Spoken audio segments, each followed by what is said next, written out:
What's up guys? Yan, linipat na natin yung ating mga 1 month old. Sa scratch pin natin nilagyan natin mga steel screen. Hindi kasama pa rin si Kulit, yung kanilang naglimlim sa nila yun. Yan. Tayo diskarte natin guys. Gabi natin linipat sila kasi kung umaga hindi pa sila sanay. Alam nyo naman dito may ala kami itong aso, baka mahalata niya magtalon-talon lang sa loob, baka mukbangin.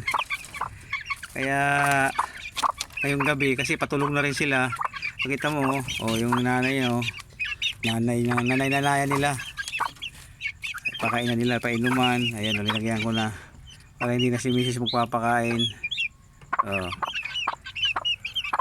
Ayan guwapings. Yan. Ayan.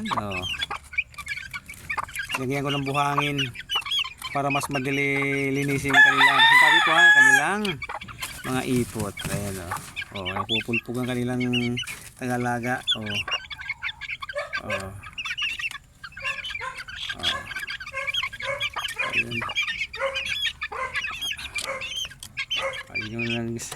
Ayun yung iba na doon sa gilid.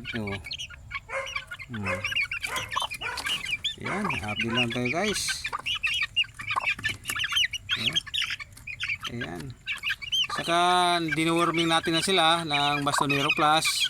At saka tatumbis natin sunod-sunod na araw na Primoxil powder para may pananggalan sila pagbaba natin dito sa lupa. Alam naman natin na kakahig-kahig yan, baka matukapan nila. Protection, prevention better than cure. Yahoo!